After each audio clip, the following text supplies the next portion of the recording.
Extreme Makeover Shelter Edition.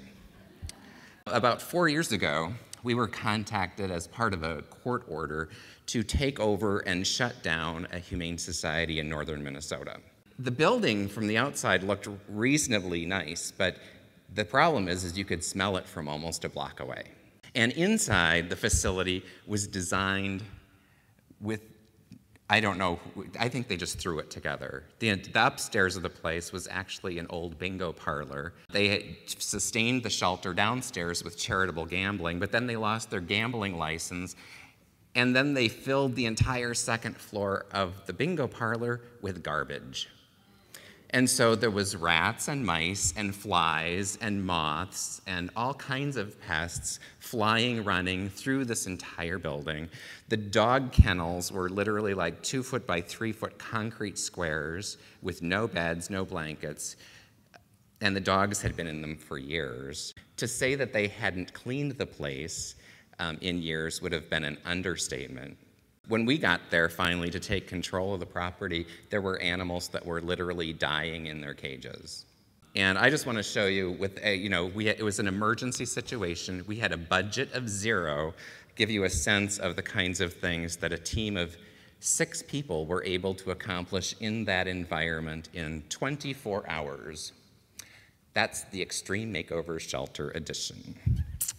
And that's believe it or not, this picture was taken about halfway through this process. That gives you a sense of the amount of garbage that filled the entire upstairs of this bingo parlor.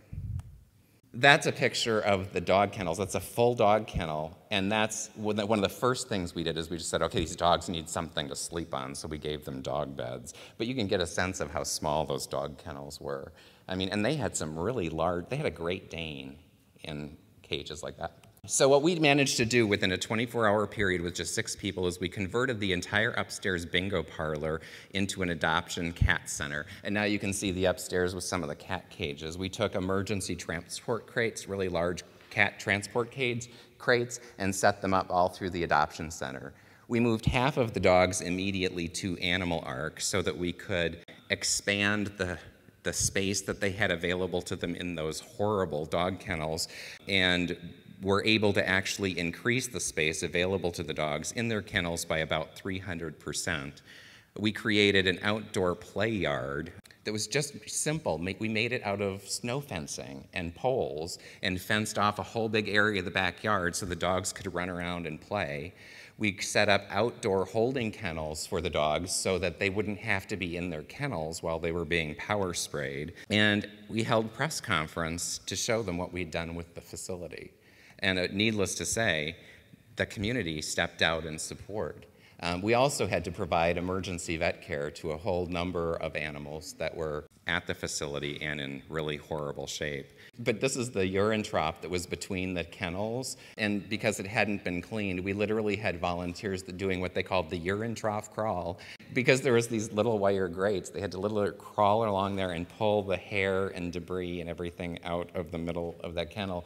And then what we did to give the dogs extra space is we wired these pieces of wire across the urine trough, connecting a cage in front to a cage in back and the space between, so that each dog would have 2 to 3 kennels. And this is just the snow fencing that we put up in the outside play yard.